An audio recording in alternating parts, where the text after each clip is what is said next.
Hi, and welcome back to another episode of Armchair Pundits. This week, you just got myself, James, and Leon. So, how you doing, Lee?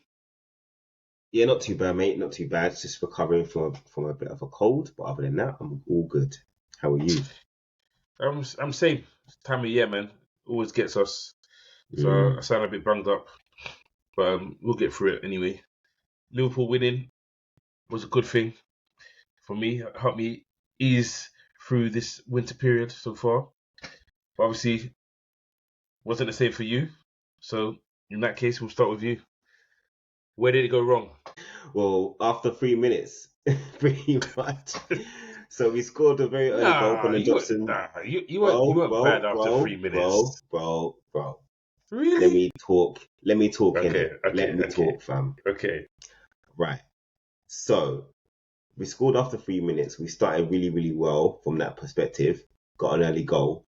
However, what I would say is that we were very, very sloppy with the ball.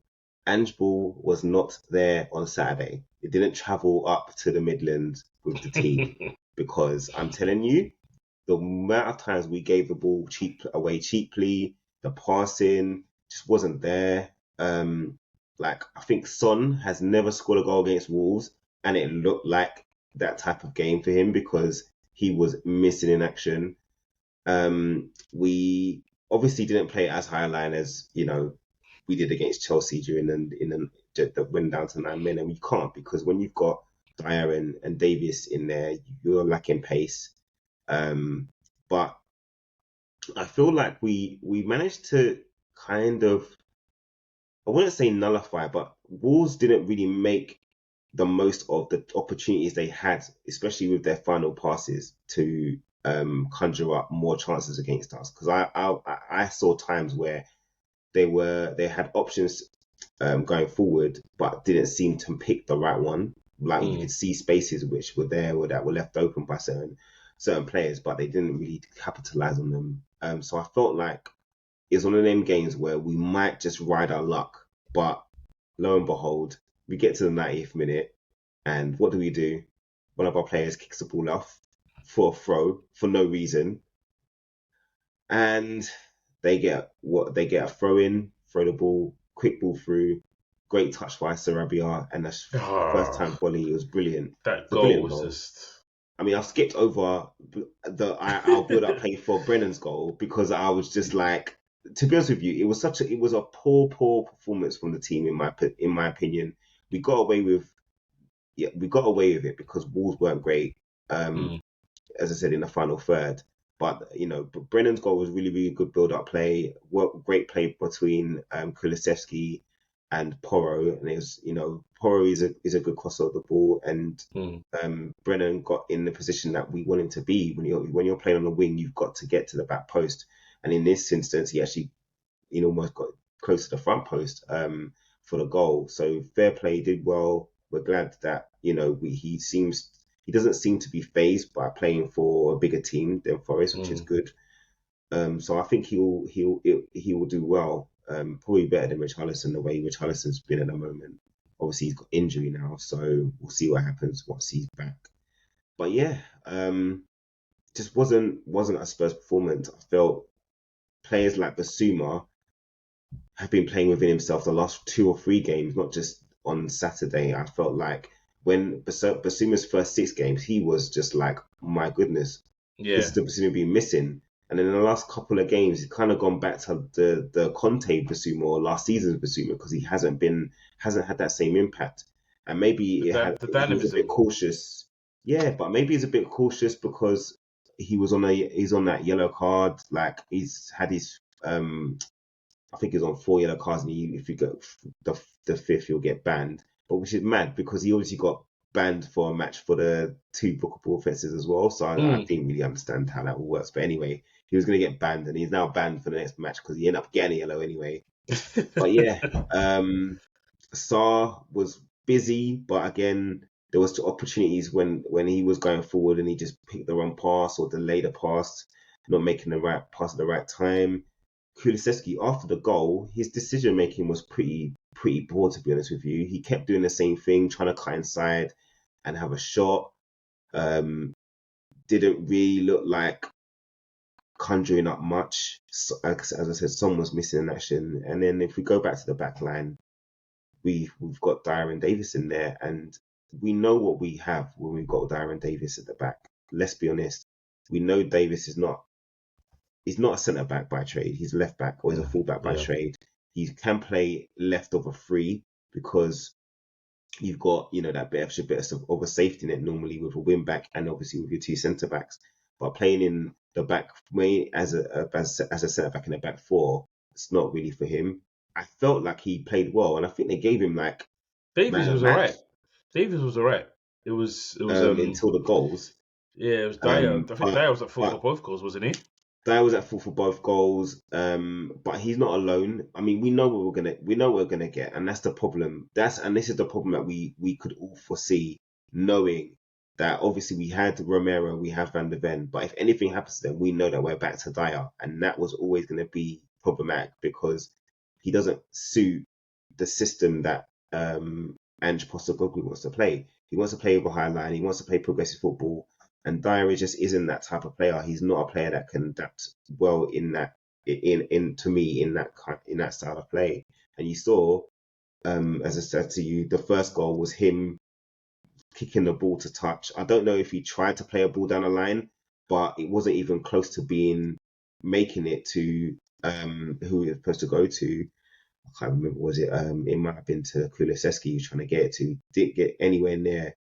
Quick throw, the ball's played through on down his side in between him and the fullback, and Sarabia scores. Then the second one, like we managed to win a free kick, and we tried to play a quick free kick.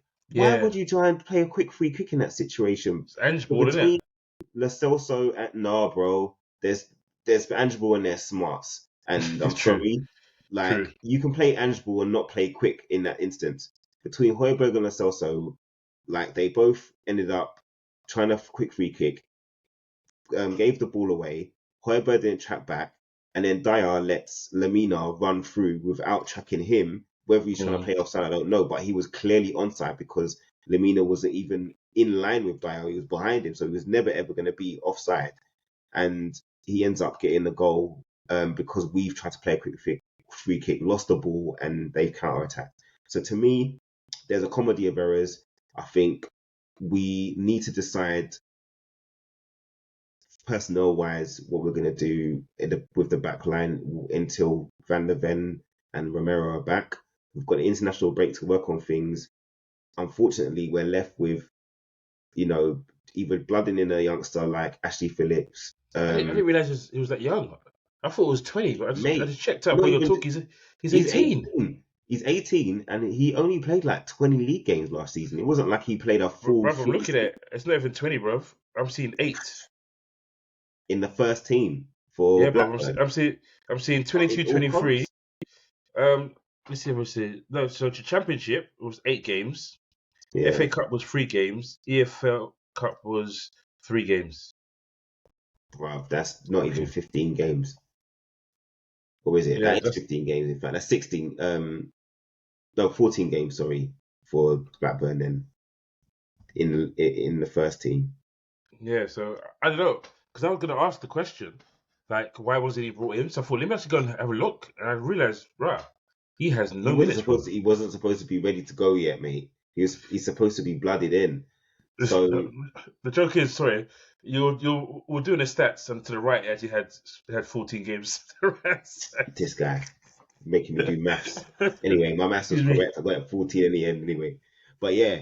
So anyway, to me, it's a risk. It's a risk. You put him in, or do you go with what you know, and what you know you can't rely on? I don't know. To me, you might as well go with the risk and play him because what have you got to lose? You're gonna find out whether what he's made of. It's early days for him. But why not, man? Why not? We know we've seen what happens when certain players are back in the first team, and clearly we know what it is. We know what the problem is, and hopefully Ange sees it and he can get the board and this new recruitment team to back him and get the sign off from the chairman to make sure that we bring in the players that we need, because we were never ever going to be able to mount any sort of a challenge with just a great or a good enough first 11. We need to have a squad. Like Liverpool can bring on like what 5 strikers, 5 attackers they can bring on that can cause problems.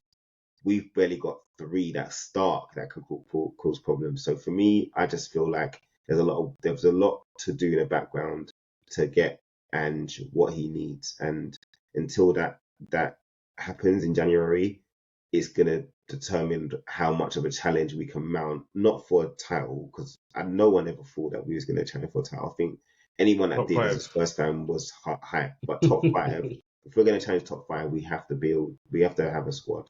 When you look at our bench, you just know there's no one on the bench that you go, oh, I'm scared. Like Bentancur's coming back from injury, he should be starting really, but he's working his way back. We don't want to rush him back. But everybody else, no one's that's coming on the pitch. Anyone's going to be like, oh, I'm a bit worried now. Like when Liverpool have Gakpo and Jota on the bench, like, oh man, they've got problems coming on, but we don't have that. So we need reinforcements, man. And yeah, the international breaks probably come at a good time because it gives us time for certain players to work their way back to fitness, and for Ange to work on, I don't know, man, trying to get the best out of what is a pretty depleted squad at the moment. So yeah, hopefully we can get through it. I think we've got Villa next at home, which is not going to be an easy game.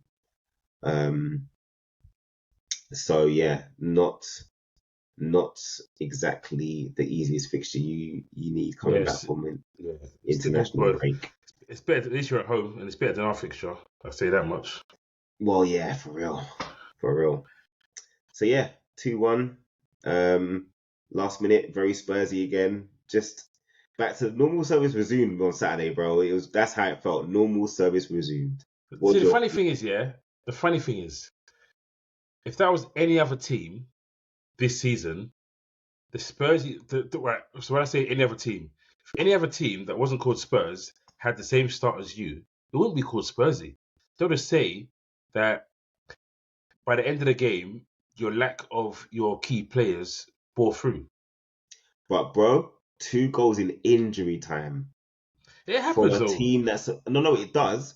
But does it happen to Liverpool or Man City or Arsenal against Wolves or Sheffield United or Southampton? Or it doesn't happen that you can see 2 in stoppage time. I think Leeds last year. I think we lost at home to Leeds last year. It might have only been 1 in stoppage time. It wasn't 2 goals in stoppage time though. That's what I'm saying. After the first one, you're just like, all right, cool. You know what? Let's just be smart. We need to come out. We've messed up by conceding an injury time. Let's just, and we've had our fair share of, like Sheffield United will obviously say that we scored 2 late goals against them. Yeah. And we got a winner against you after you guys have worked so hard to hold us off for however long with 9 men, but 2 goals with 11 men against Wolves, who they were missing their most creative player, Neto. 2 goals in injury time, bro. It's just man. I'm sorry. I think what do you call it? The game changed when he brought Sarabia. Sarabia is a different caliber to what they're using. Like I like Cunha, but Cunha has everything apart from his pass that day. He's got everything apart from the consistency of the end final ball. 100. He can run past 5 players, run through and goal, and then a simple slidable pass to overhit it. And you think, how do you do that? So he was causing you a lot of problems. He does. He causes everyone against most teams. He's a strong runner, isn't he? He's a strong runner. He's good. He's got a good touch. He's good on the ball, as you said. It's just his final product, whether it's a pass or a shot. Just like, bro, if you just get it right, it's a problem. But that's why he's at Wolves and not. I didn't think. I thought you were going to hold out from when I was watching it, and I was like, they're going to win. I thought you were going to win the game, but the first goal they scored was a wonder goal. Let's be honest. It was out of the blue. The pass was a great pass. how he controlled it and hit it while the ball was still in the air. No goalkeeper saves that. Not even Alisson, who's Bro, the best in the world. No one saves that. it's a So then, like, quality goal. You're right. You shut down, but I think it's just a mistake in it. I can't remember whether it was a case. Was it a quick It's free a kick quick or free something like that? kick that they Yeah, lost. That's what I yeah. mean.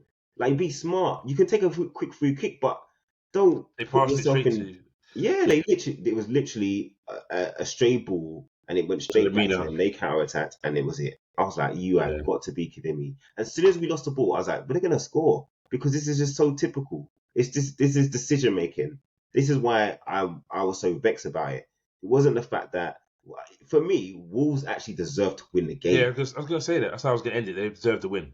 They Honestly. deserved the win because they played better than us on the day. Yeah. Like we weren't at the races. Like we did not leave North London for 3 minutes. That move was great, and then we just poor, man. The passing was poor. Everything was just it wasn't good. And everyone's gonna break. Like we can blame injuries, but every team gets injuries, and But the thing is, I we think it's have to build understandable that though. resilience. Yeah, it's not even the resilience. It's understandable. Like your team is built around two players, really, truly, at the attack. Madison providing Son. That's how you've done what you've been doing. Yeah, Madison agreed. just been finding No Son one has expected it to be as as impactful good. as it's been, Yeah. which is why I'm not like I can't be like I'm not mad about the state of where we are from a league position and how many points we've managed to get because I never would have thought we would have been in this position. If you Hmm. said Leon going to be third or fourth in the league and you're going to be 3 points behind City, I'll be like, I'll snatch your hand off. Like I'll Hmm. take that, thanks. But it's just seen when you're watching the game, you're obviously going to have your situational mindset. This Yeah. is where we are. We've managed to score in the third minute and we've held out this whole time until injury time. And then two just lackadaisical, bad decisions, It's bad heartbreak, bro. It's heartbreak. execution. It's just like, come on, bro. So yeah, that's why. It's not the Anyway, same, I've but talked for long. I've talked for too long anyway. I Let's felt that move on. heartbreak when I was at your ground. Yeah, I know. I know. So on to our game then. I think before the game, I think I asked my WhatsApp group what predictions would be, and I honestly thought if they scored first, we'll struggle to win. But if we scored first, we'll probably win 2-1 or something like that. I had Jota to score. I said to the group that I think after winning and no injuries, I think the third most important thing was Endo to have a really good game. And unfortunately, he didn't. And I'm really happy with the 3-0. Alisson showed again why he's the best in the world because that save he made in Bumo, could have done better. He could have gone around and probably would have scored. But he forced the decision out of him. And he's just the best in the world at doing that, one-on-ones and stuff like that. But it was just a comfortable win, all in all, if I'm completely honest. They tried, but even Nunes literally toenail offside goal ruled out. Then a clear offside goal from a bicycle kick, overhead kick that he was clearly offside. But we were pressuring. And it always seemed like we were going to score at some point. So, really happy with it. For me, Van Dijk, week by week, he's getting back to being clear above the rest. I still think he's better than the rest, but it's probably close, a lot of people say, to Diaz. But week by week, he's showing what he was showing before. People run at him, and now they know, oh, I can't actually take a risk. I can't actually try at him anymore. And they either turn back or they try something, and he's doing what he used to do, just taking control of the situation. And it's really good. And long may it continue. He's never going to get back to the peak, Van Dijk.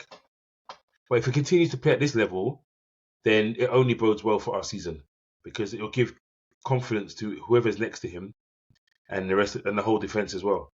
So I would say good performance. Worrying that Gomez and Konate both missed because of injuries. Our bench was ridiculous, bro. I think we had 7 of the 9 players 20 or under, which is why I think we only made 2 subs. Mm. Interesting Gakpo again.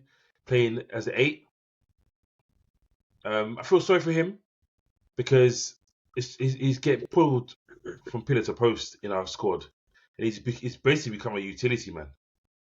I'm not sure how long he's going to enjoy that, but I guess if we win and we win trophies, he might stomach it. Nunes, good performance. Salah, I mean, the goal that they scored, his second goal, in fact, his first goal, his link up with Nunes is such a joy to behold at the moment, because a lot of we saw the memes of Nunes last year, even the miscontrol he had this year, that he had no build-up play, he can't do this, can't do that. Some of these guys just need time. They need time, and obviously, I get it. You spend 64 million. People say, I don't want time. For 64 million, I want someone that's ready. But unfortunately, a lot of the guys you're gonna sign as strikers are gonna be raw, because there isn't there's a dearth of top quality ones out there that don't need building up. Big time. But Højlund costs more money, and he had done less than Nunes had done through his career. So, and he looks like he's going to be a good prospect, but they have to work on it. So, happy, if I'm completely honest, because we're sitting there 1 point behind Man City. Got them next. So, if we can actually do what we haven't done, I don't actually remember the last time we won at Etihad. It was during a time where you had them in your locker. That I think it's when Firmino. Final. Yeah, Firmino. I think Firmino and Coutinho times. I think it was the last time we won there. If we can win Coutinho, that, it was Firmino. It was. I think it's Coutinho. Well, I think Coutinho scored one, and even I think Emre Can might have even been there them times, bro. I think that's how long ago it was. I could be wrong, but I remember a game. You beat them in the Champions League, bro. When you got to the final. I mean in the league. Okay. Yeah, in the league. Yeah, we usually get a narrow defeat or we get hammered. We've held some beatings there, boy. I can't lie. I'm looking forward to seeing that game just because it's a new Liverpool. It's a newish Man City. Like they're trying different things, and they're doing, like, Pep's not experimenting with the system as much now. He's more experimenting with who he's playing there. You really can't read which player's going to be in the position, but you know what formation he's going to play at the moment. Yeah. And obviously after the game that he played this weekend, it's going to be very interesting to see how Liverpool go about it. The battles, because you're going to have. It's whether he tries to put Ake at left back, who's probably more mobile as opposed to Guardiola to deal with Salah. That'd be interesting.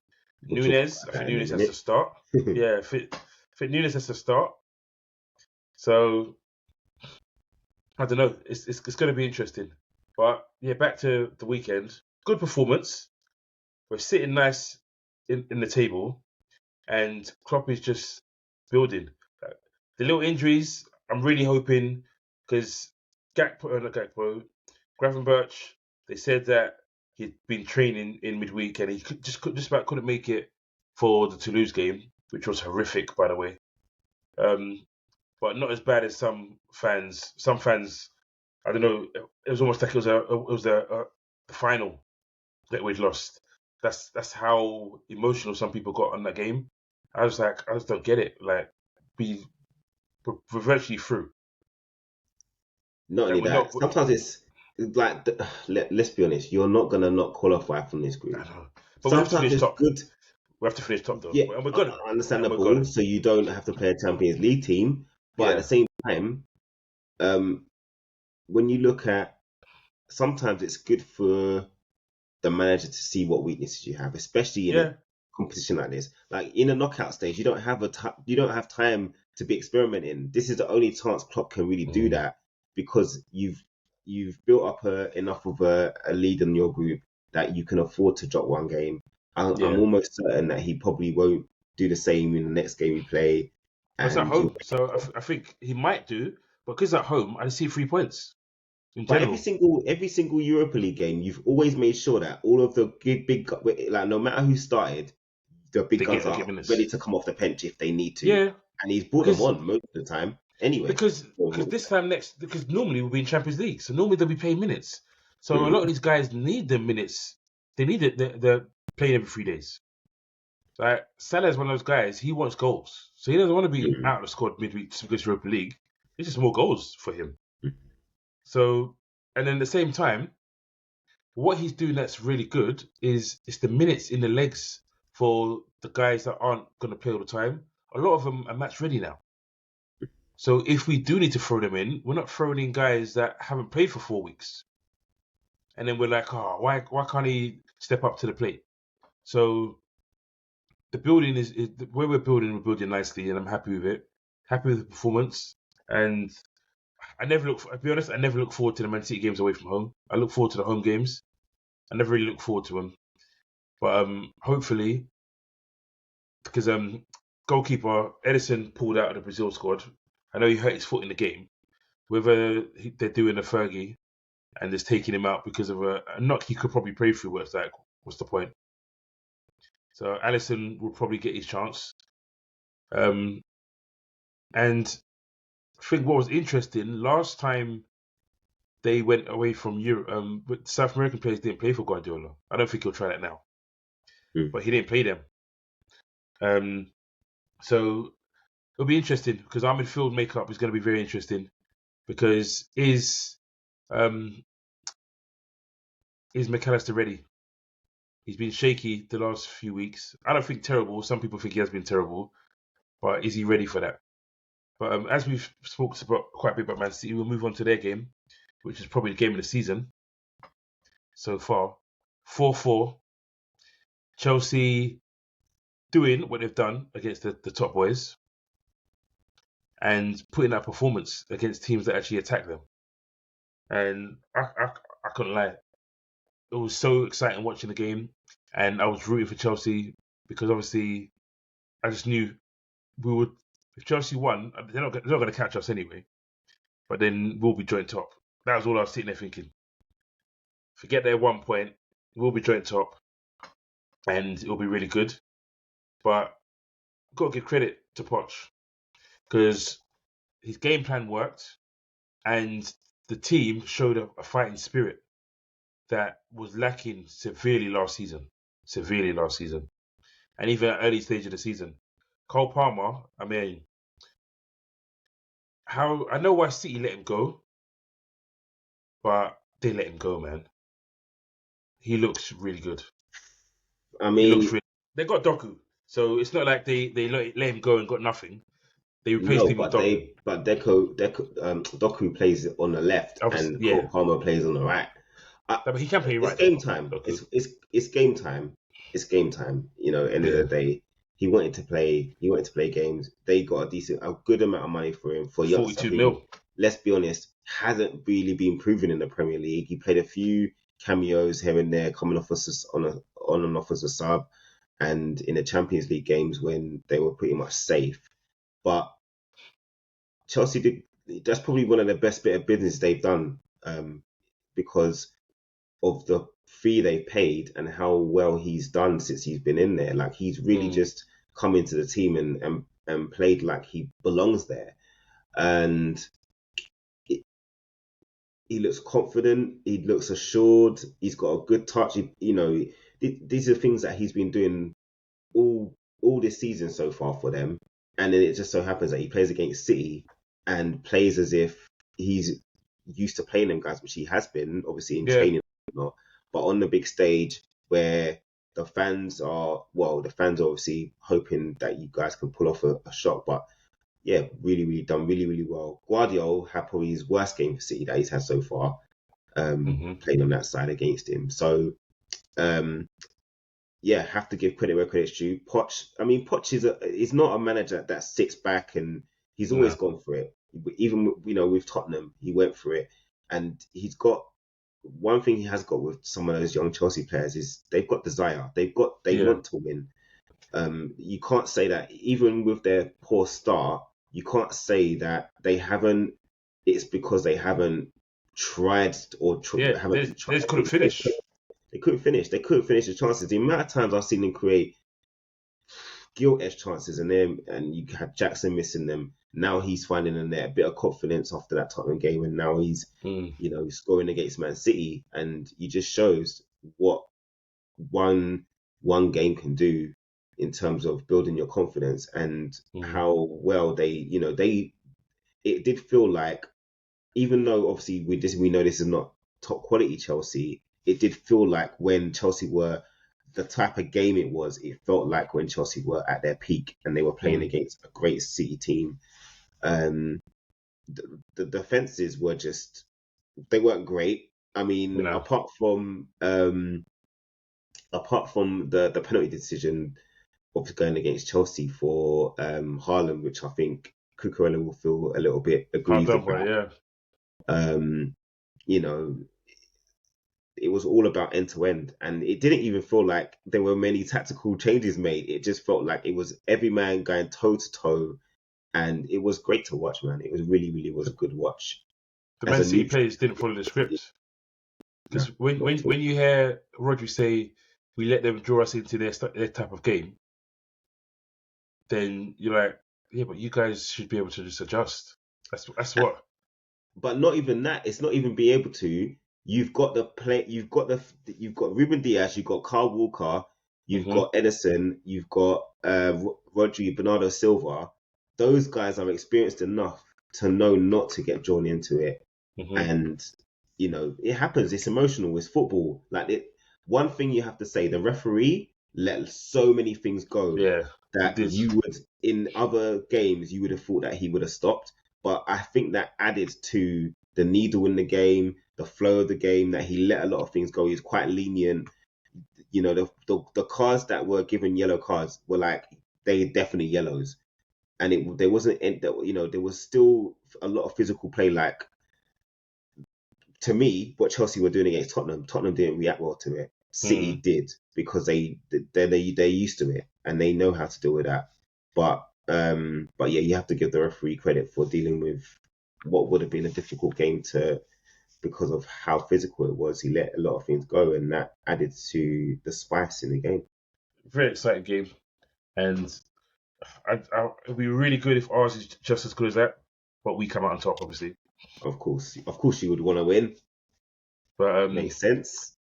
But okay, no, I cool. mean, yeah, if it's anything, if it's even, I don't know,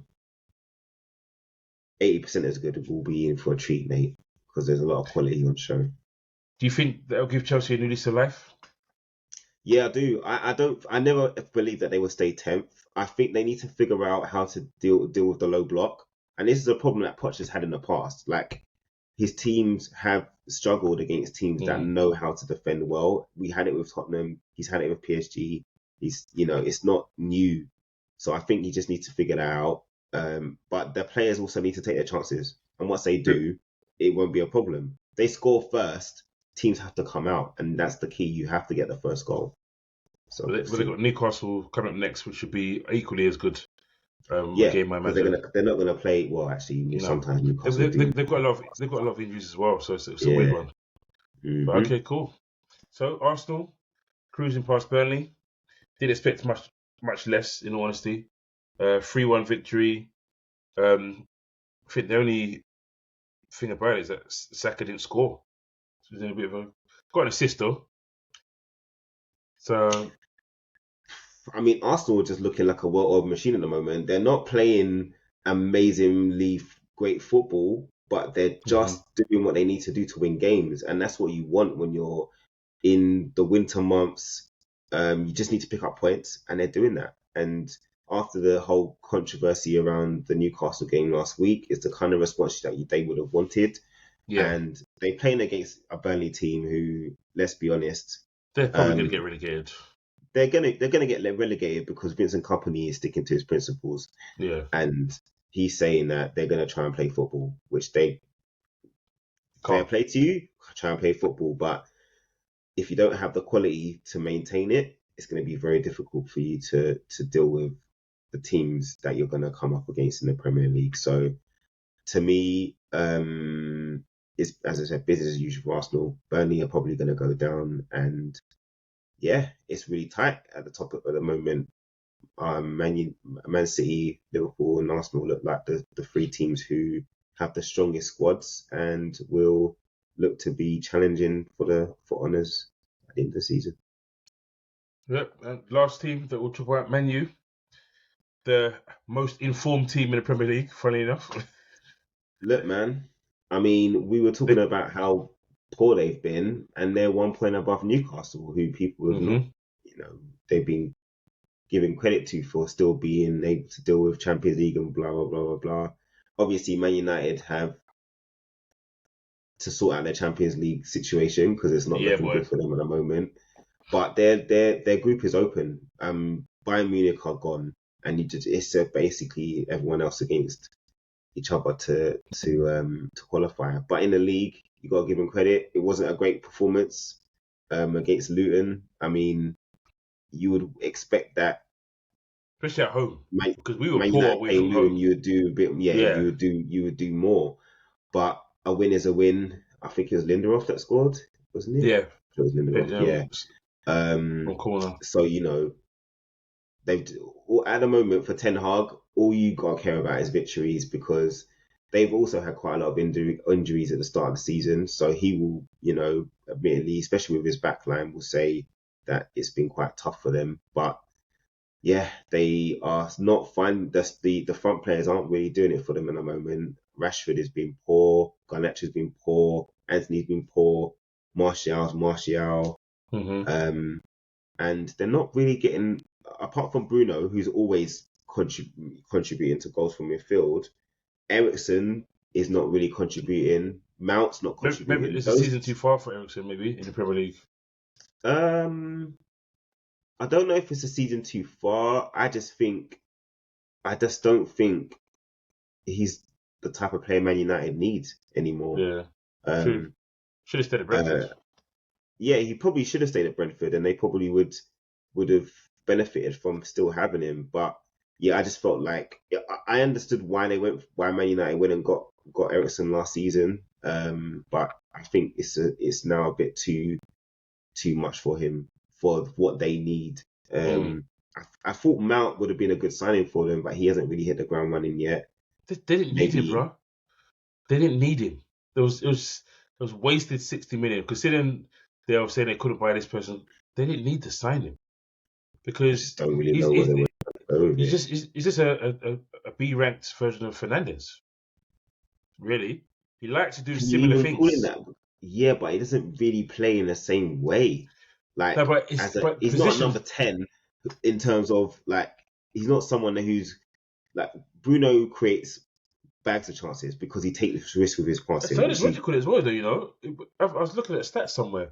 Mason Mount created a lot of chances for Chelsea, and he was always in and around the 10 position. Really, truly, he may not be a natural 10, but where he floated around was always edge of the box, like Bruno, taking shots like Bruno was.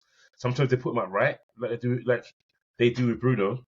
He's not a like for like exactly, but they do similar things, just in different ways, if that makes sense.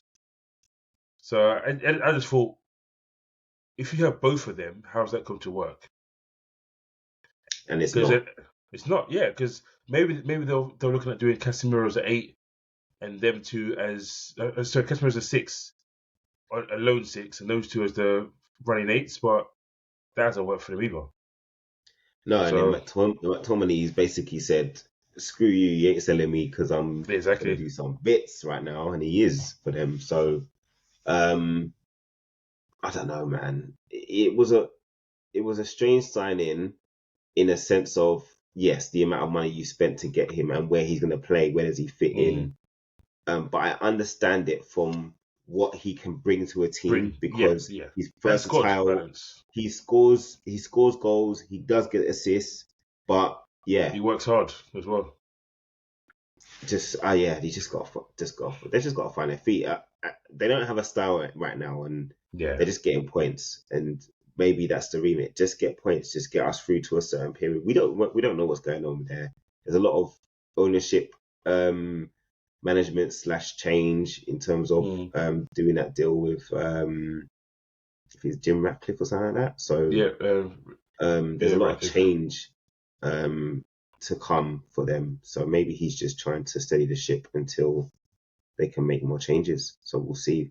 But yeah, right now they're 6th and what? 7 points off the top. 4? Yeah, exactly. It's nothing. Yeah, it's nothing really. It is nothing. Okay. Well, I think we will leave it there. International break, so we'll probably have a break for a week and we'll come back and hopefully we would have beaten or got a point from Man City. And boy, I know you're not looking forward to Aston Villa. I'm not looking forward to it, but if you look at it the other way, it's for both of us. Like there's a point between us. Either of us win that game, and if you guys draw, we're not back level on points with City, which is mad. So it's gonna be tough. Villa look really good, so I'm not holding my breath. Okay. And thanks for watching, guys. Don't forget to subscribe. And don't forget to catch our shorts on Instagram as well. Take it easy. Thanks all. Bye.